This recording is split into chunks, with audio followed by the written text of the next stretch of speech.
Chapter 8. They've been to America. 1. There are 4 of them in it, said Korin, turning to the elderly man in the rabbit fur hat sitting next to him on the bench beside the lake at Zurich, 4 people most dear to his heart, and they have been traveling with him. So they've been to America but have now returned, not precisely where they had set out from, it was true, but not too far away, and now before their pursuers caught up with them, because they were being constantly pursued, he said. He was seeking a place. He said. In English, that was just right, some specific point, so that they should not have to keep running for ever and ever, because they could not accompany him where he was going since he was going on to Schaffhausen, but had to go alone, so the others had to get off. And in any case, he felt it was possible for them to get off now, while he went on to Schaffhausen, at which the old gentleman's face brightened and, he said, having understood barely a word of what Korin had been saying, He twisted his mustache, now he understood, and using his walking stick he drew 2 symbols in the slushy snow at their feet and pointed to one, saying America, then, smiling broadly, began to draw a line between it and the other symbol, saying, UND Schaffhausen, prodding the other symbol, then, signaling that all was clear at last, pointed to Korin and moved his stick between the 2 marks in the snow, pronouncing with great satisfaction, See America Schaffhausen, this is wonderful and gr beta. Got, yes, nodded Korin, from America to Schaffhausen, but what to do with the 4 of them, where to leave them, because this is where he should leave them. Then he glanced up at the lake, and stared at it with a sudden intensity, shouting, perhaps the lake. In English, delighted to have found a solution, and was immediately on his feet. Leaving the startled old gentleman who gazed for a while uncomprehendingly at the 2 points by his feet in the slushy snow, then scratched them away with his stick, stood up, cleared his throat, and putting a cheerful face on again strolled off between the trees toward the bridge, looking now right and now left. 2. The town was smaller, much smaller than the one he had left, yet it was the problem of finding his way around it that worried him most, for despite his anxiety to prevent his pursuers catching up with him, he had got lost time and again at the airport. And then, after some kind people had helped him onto the express for Zurich, he had got off the train 2 stops too early, and so it went on, constantly going the wrong way, getting lost, having to ask people, and the citizens of Zurich were on the whole perfectly prepared to answer his queries, insofar as they understood what he wanted, but even after having arrived by tram at Central Bellevue Platz, he kept asking passers-by where the city center was, and when they replied, go no further. This is the city center. He clearly did not believe them, but went round and round in a high state of tension, rubbing his neck, turning his head this way and that, unable to decide on a direction. Before finally taking the plunge and choosing one direction, constantly looking back over his shoulder to see if there was anyone following him, then ducked into a park, confronting people and asking them, where gun? Where center? Most of them not understanding the first inquiry, but putting him right as regards the second, saying, this is it, right here, in answer to which Korin would give an irritated wave and walk on. Until at the end of the park he spotted a few figures wearing ragged clothes who were looking at him rather darkly, and seeing them he clearly relaxed, thinking yes, perhaps it's them, quickly made his way over, stopped and said in English, I want to buy a revolver, to which they made no answer for a good while but examined him uncertainly, until eventually one shrugged, saying okay, and gestured for him to follow, but he was so nervous and walked so quickly that Korin found it hard to keep up, though he kept repeating come, practically running before him. Then eventually stopped at a bench among some hedges where 2 people were sitting, or rather sitting on its back with their feet up on the seat, one of them about 20, the other about 30 years of age, the pair of them wearing identical leather jackets, leather trousers, boots and earrings, looking for all the earth like twins, both of them extraordinarily nervous, their feet constantly tapping on the seat of the bench and their fingers constantly drumming on their knees, the pair of them discussing something in German of which Korin did not understand a word, until eventually the younger one turned to him and said very slowly, in English, 2 hours here again, pointing at the bench. Korin repeating in English, 2 hours? Here, and okay, he said. It's okay, Abercash, said the elder one leaning into his face, dollar, okay? And Korin took a step back while the other grinned. $300, you get it. $300, and Korin nodded to say that was all right. It's all right, in 2 hours, here, and he too pointed at the bench, then left them and set off back through the park, soon to be joined by the man who had escorted him so far, constantly whispering pot, pot, pot, pot into his ear and drawing some mysterious diagram on his palm with his finger until they reached the end of the park where the escort gave up and left him, Korin still repeating to himself, 2 hours, as he walked down to the Bellevue Platz where, with great difficulty, he persuaded a vendor to sell him a sandwich and a cola for US dollars, and he ate and drank and waited for a while, watching the trams as they arrived over the bridge, turned down a narrow side street and, still clanking and ringing, disappeared. So Korin set off along the bridge to the lake, walking for ages, occasionally looking back over his shoulder, the water on one side of him with a single boat on it, a row of trees on the other, and behind them the houses of Belleravestras, as he read on a sign. Though he came across fewer and fewer people as he walked out of town, arriving eventually at a kind of carnival full of colorful booths, tents, and a big wheel, but the place was closed up, so he turned back and retraced his steps, the water with the single boat on it now on his other side, and then again the trees, the houses, and ever more people, and ever stronger gusts of wind as he neared Bellevue Platz.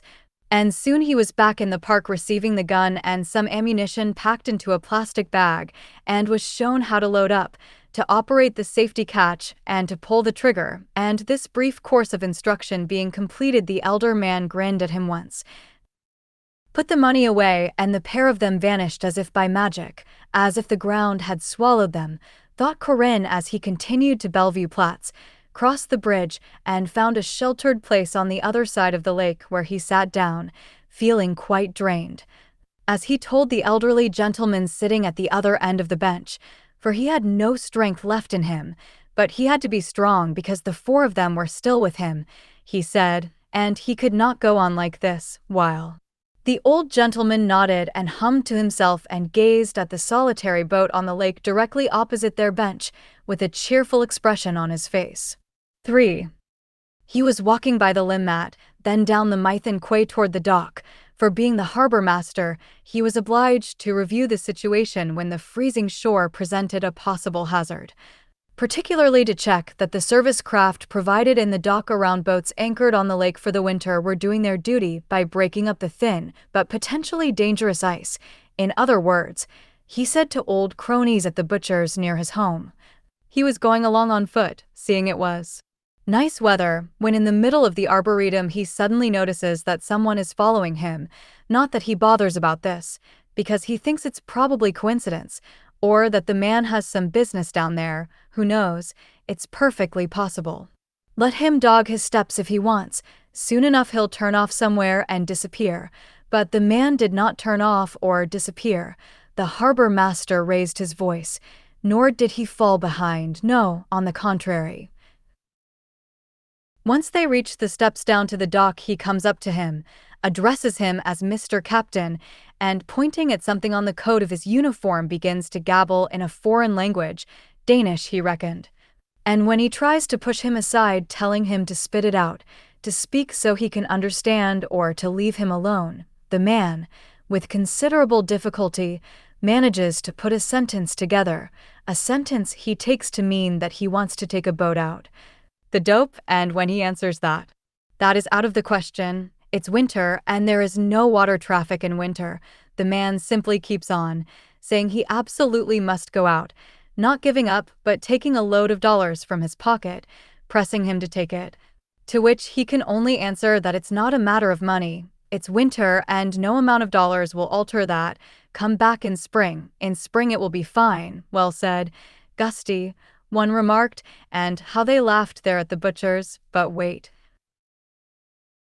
The harbor master gestured to his listeners, because by this time he had started to get a little curious himself, and asked the man what on earth he wanted with a boat on the lake, and then the guy. And here he looked around to make a proper effect and told them all to listen closely, hesitating a moment. This guy says he wants to write something on the water. Well, he thought he had misheard or misunderstood him, but no, just imagine.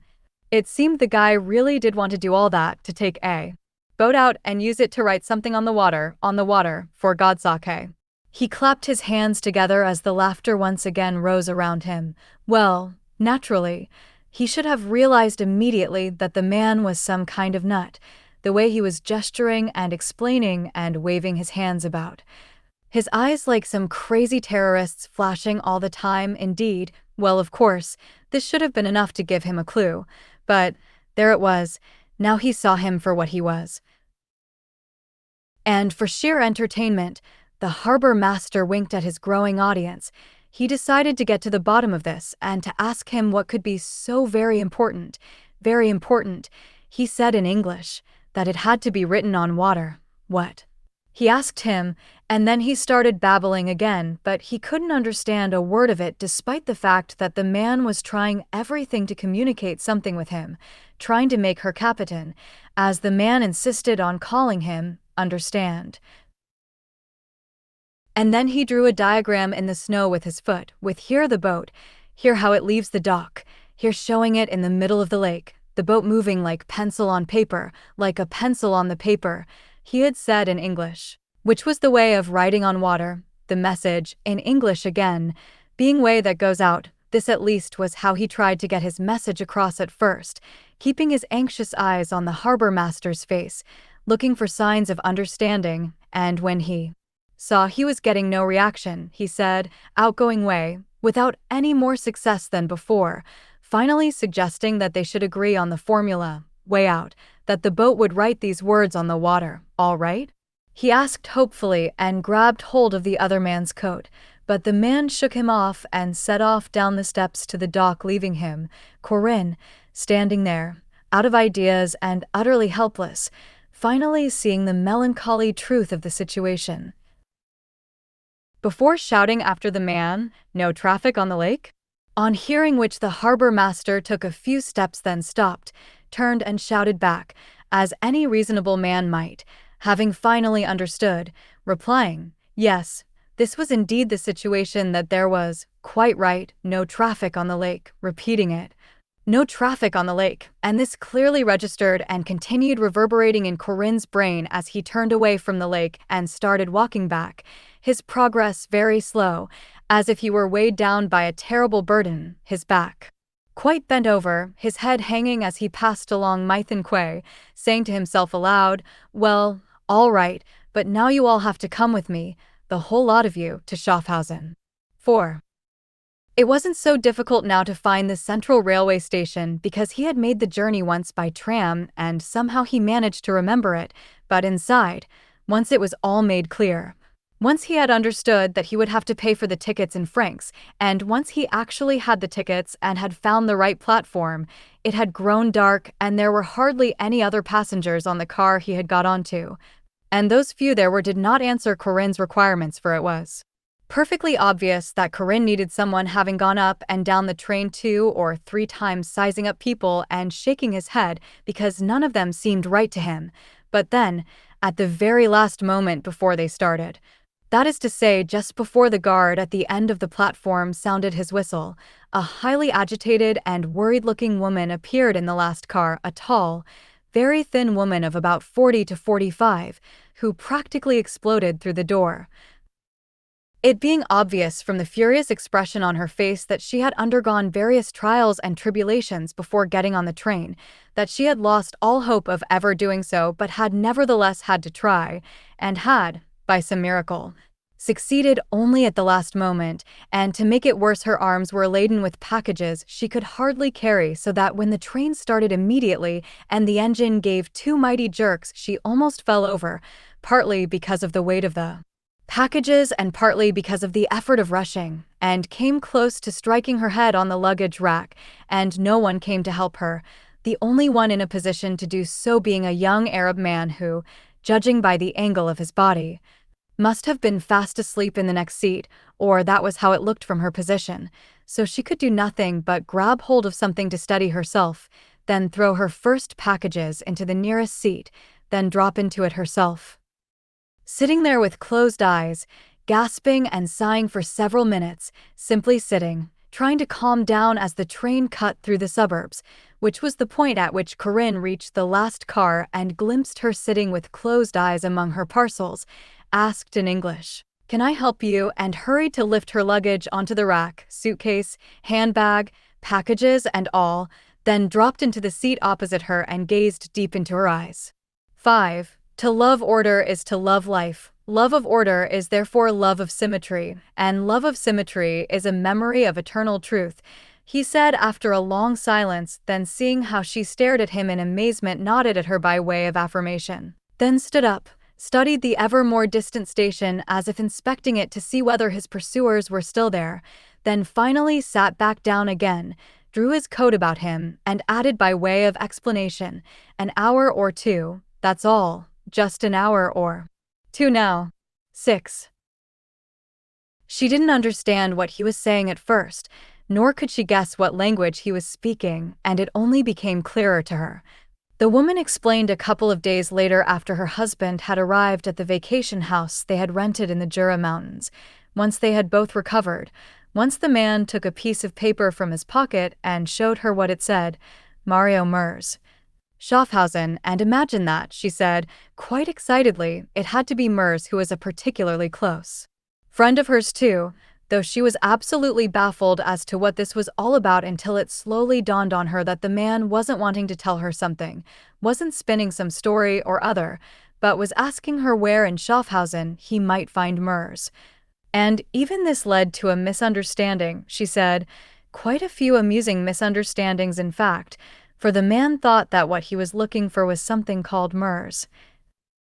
And she held up both her hands and laughed now as she remembered the incident, because Mers himself, the man, she told him, was not to be found in Schaffhausen, but in Toronto because that was where Mers lived, she explained. And sometimes in New York, so she couldn't understand why someone had suggested Schaffhausen to him, but Korin just shook his head and insisted no Toronto, no New York, Schaffhausen, Mers in Schaffhausen. And for a long time he couldn't think of the word he was looking for, which was sculpture in Schaffhausen, at which point the woman's eyes suddenly lit up and oh, she cried and laughed, what a fool, and shook her head, because of course there was a sculpture by Mers in Schaffhausen's Hallen für die Neue Kunst, the museum, that's where it was, not just one but two, and Korin cried out in delight, that's it, the very thing, a museum. A museum, and now it was all perfectly clear what he wanted, what he was looking for, where he was going and why, and he immediately told her the whole story, all in Hungarian alas. He spread his hands to apologize, since the English was beyond him and because they were on his trail, and he couldn't think of the right words.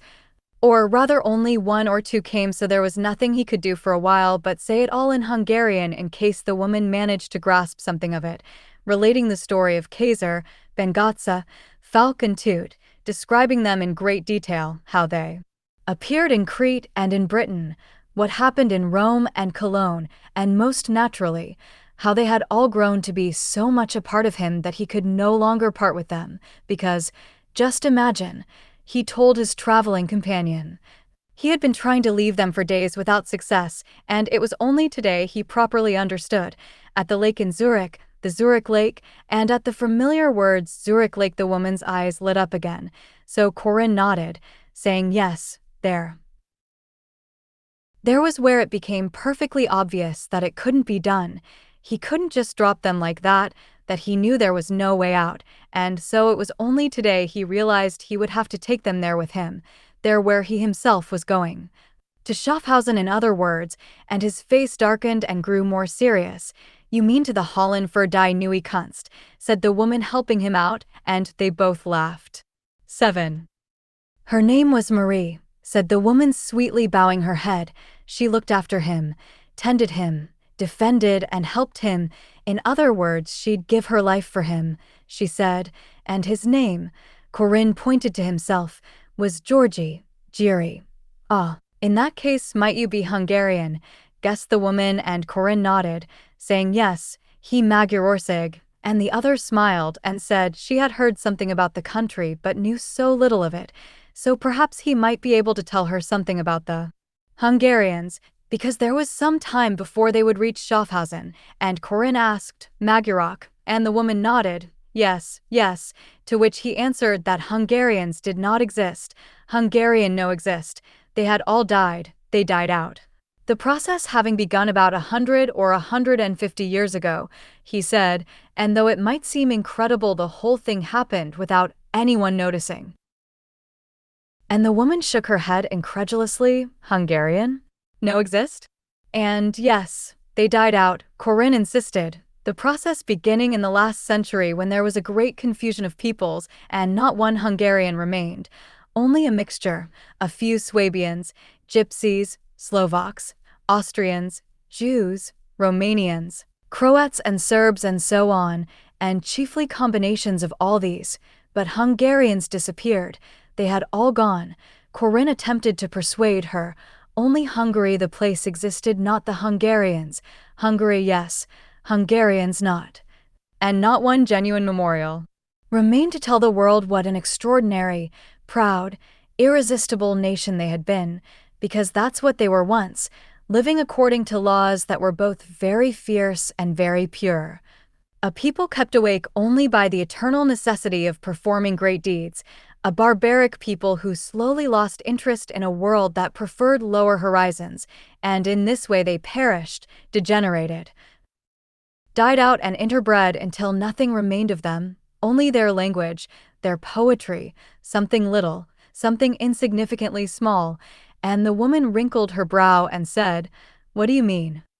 And he didn't know, he said, but that was how it was, and the most interesting thing about it, not that it interested him at all, was that no one ever mentioned their degeneration and disappearance, nothing was said of the whole business,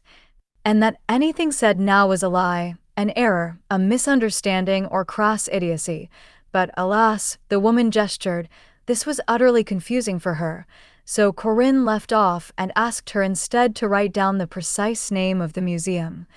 Then he fell silent,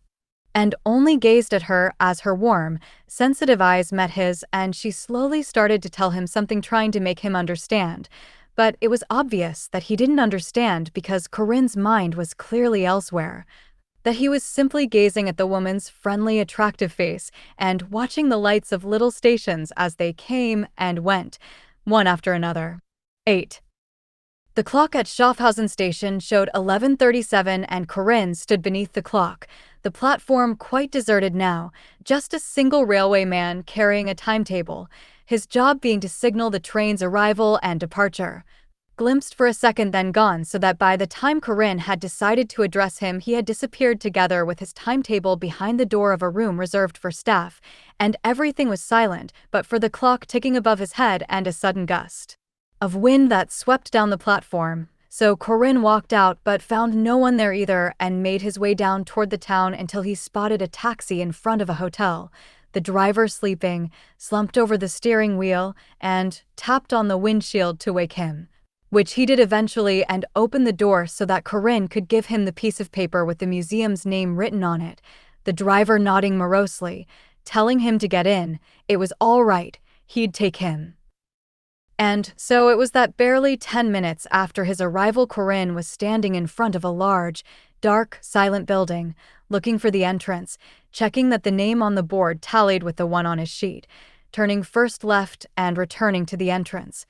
then right, down to the corner where the taxi had dropped him, returning again, finally circumambulating the entire building as if sizing it up, rubbing his neck the whole time and never taking his eyes off the windows, gazing at them, seeking some light, some shadow, some subtle change, some flickering, anything that might indicate a living presence, returning to the entrance, giving the door a good shake, beating and beating at it without result, And the security guard in his hut swore this all had happened precisely at midnight, his pocket radio having just bleeped 12 on the table, which seemed to be the cue for the rattling to start. Not that he would claim to have known what to do right away. The noise startled him a little because no one had ever rattled the door like that at midnight or after that, not as long as he had been working nights here. So what was this about, he wondered. Somebody at the door at this hour, what can it mean?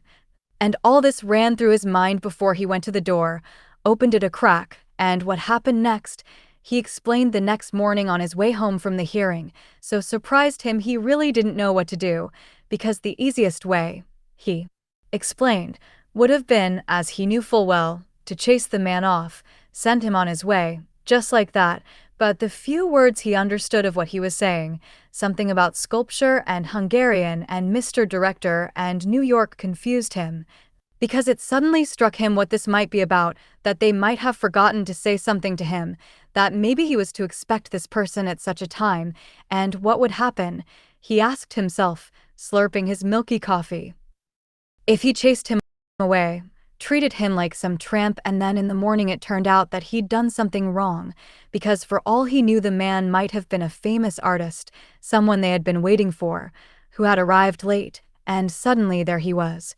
without accommodation, without even a telephone number to ring, because he might have lost it, just as he might have lost his luggage on the flight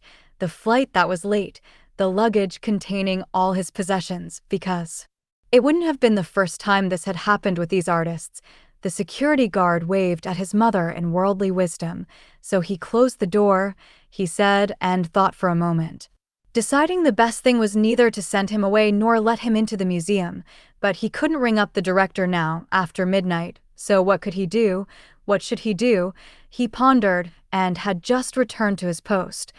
when he remembered one of the attendants, Mr.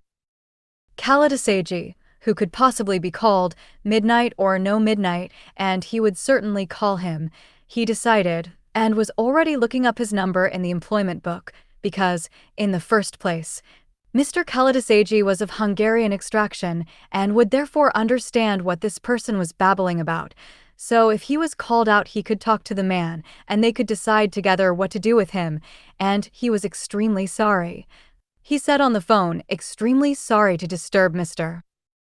Kalidasagi, but this man had turned up, probably a Hungarian artist, he said, but no one had told him anything about it, and until someone talked to him he wouldn't know what to do because he couldn't understand a word he said. Only that he might be some kind of sculptor, that he might have arrived from New York, and that he was probably Hungarian, and he was constantly repeating Mr. Director, so he couldn't handle this alone. Though he'd happily have sent him to hell, the attendant told the director the next morning, because he needed pills to sleep. It was the only way he could sleep, and once he does fall asleep and then someone wakes him, he can't sleep a wink the rest of the night. But there's this security man ringing him at midnight, asking him to come over to the museum, and what the hell is this, was his first thought. He certainly wasn't going anywhere, because it really is scandalous that he, an acute insomniac, should be rung up after midnight.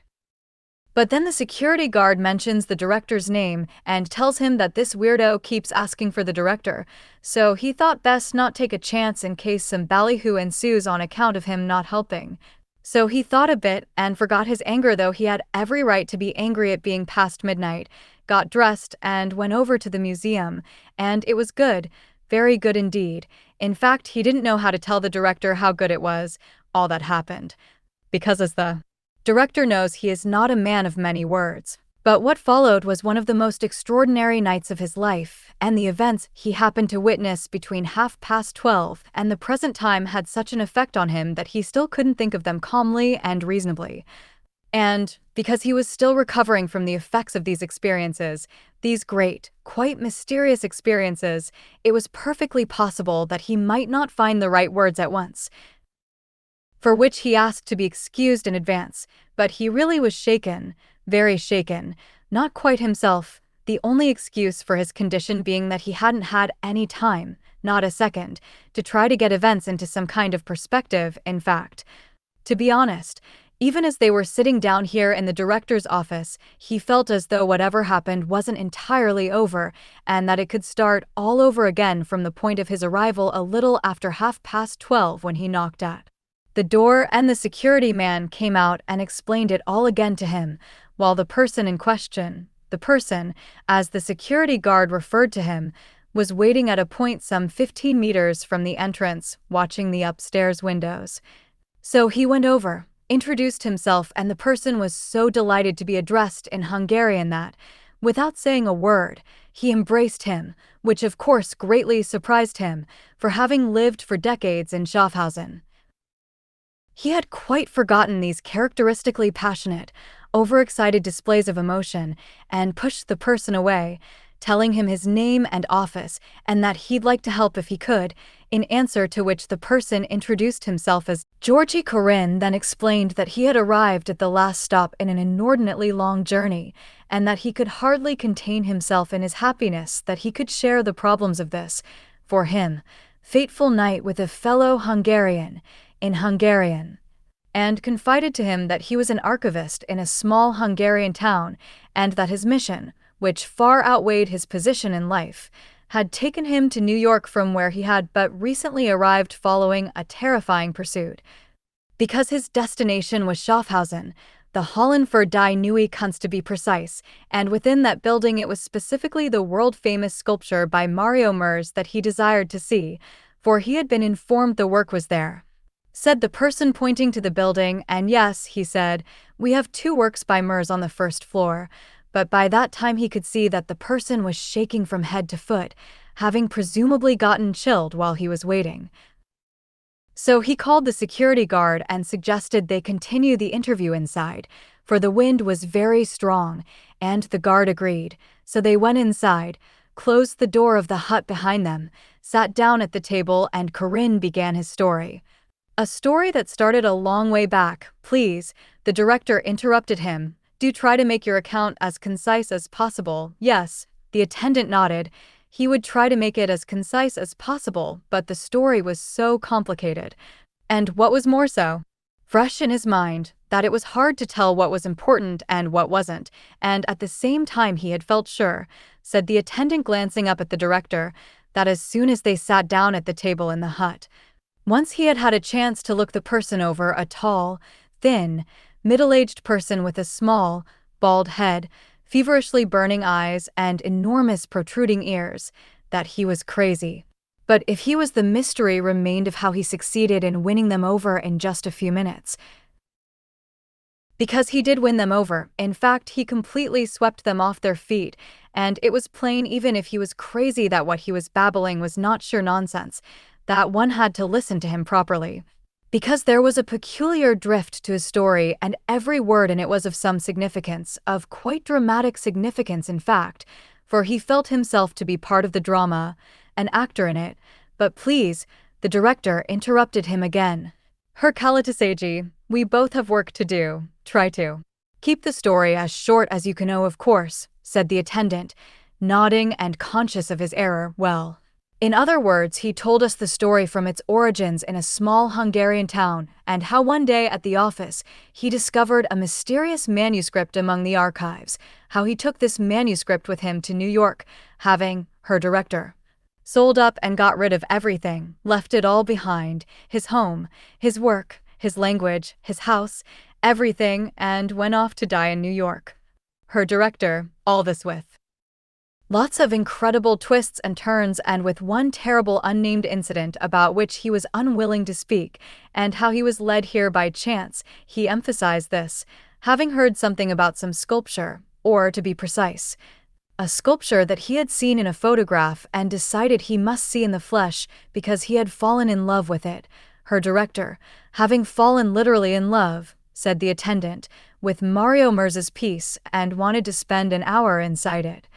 At which point, the director leaned incredulously forward, asking, what did he want? And the attendant repeated to spend an hour inside it, a request an attendant could by no means grant, of course, and he had tried to explain to him that it wasn't up to him to give such permission. In other words, he rejected the request. But he did listen through his story, a story, as her director could plainly see now, had quite carried him away, that overcame any resistance, even the very idea of protesting, because he confessed, after listening to it a while, he felt his heart would break, because he felt certain that the person wasn't merely spinning stories, but had genuinely come to Schaffhausen to end his life, a Hungarian like himself. A little unfortunate creature who was obsessed with the notion that the manuscript he discovered in Hungary was of such importance that he was obliged to preserve it for eternity, to transmit it. "Do you see her director?" the attendant asked him. And that was why the person went to New York, because he considered it to be the center of the world, and it was in the center of the world he wished to conclude the business, that is to say the transmitting of the manuscript as he expressed it to the attendant, to eternity. And so he got hold of a computer and typed up the entire manuscript so it should find its place on the internet, and having done so his work was over, because the internet, or so the person had persuaded them a few hours ago while sitting at the table in the security guard's hut, was the surest way into eternity, and he was convinced, the attendant bowed his head, that he absolutely had to die since life no longer had any meaning for him, and he was most insistent on this point. The attendant raised his eyes to meet the director's, constantly emphasizing and repeating that it was for him, and for him alone, that life had become meaningless, and that was crystal clear to him. But as he had taken the characters in the manuscript so much to his heart, too much to heart, the person explained, the only thing not crystal clear to him was what he should do with these characters now, since they had not loosened their hold on him. And it was as if they were determined to go with him, something like that, but he couldn't be more precise, her director, and the man did not explain clearly what it was he was preparing to do. Except he kept asking to see the work by Hermers, a request he, the attendant, had to resist, constantly telling him to wait till morning, attempting to calm him down, to which Korin replied that there was no morning, and then he grasped his hand, looked into his eyes and said, "Kalataseji you are, I have only two requests. First, that I speak with the director, and the director at some stage speak to Hermers and insist on his telling him how much his sculpture had helped him, because at the very moment the man felt he had nowhere to go to he realized he had, and he wanted to thank Hermers most warmly, from the bottom of his heart, for that, for he, György Korin, would forever think of him as dear Hermen, and this was his first request. The second being, the reason that he was in fact sitting here now, the attendant pointed to himself, that someone should put a plaque on his behalf, on the wall of Hermers's museum somewhere, and at this point he passed over a great heap of money, said the attendant, asking that it be used for that purpose, a plaque screwed to the wall, with a single sentence engraved on it telling his story, and he wrote that sentence down on a piece of paper, said the attendant, and slipped it across to him,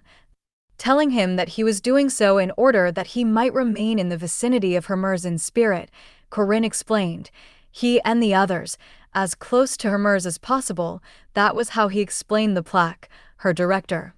And here's the money and here's the piece of paper, and he put them both on the table, though the director was still terribly confused by what Kalataseji had told him, as he told his wife who had arrived in the office at the same time as the police. But at the same time he found so touching, so genuinely tragic that he had asked the attendant more questions, going over the whole story again, trying to piece together the broken pieces of Kalataseji's account. The last part of which was Korin saying goodbye to the attendant and going out, and he had succeeded in assembling the story after a fashion, the story being extraordinary and deeply moving, he admitted,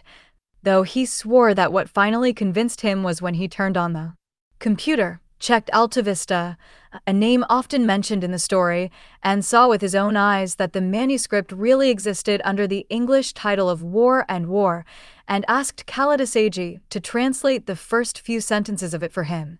And even in that rough and ready translation, he found the text so beautiful, so compulsive, that by the time of her arrival, he pointed to his wife. He had made his mind up, and had decided what to do.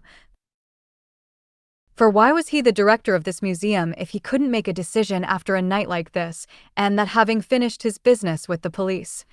He would see to it immediately with the help of the attendant and would choose an appropriate spot on the wall outside. For what he had decided, he declared, is that there would be a plaque on the wall, a simple plaque, to tell the visitor what happened to György Korin in his last hours, and it would say precisely what it said on the piece of paper, because the man deserved to find peace in the text of such a plaque, a man, the director lowered his voice, for whom the end was to be found in Schaffhausen, an end really to be found in Schaffhausen.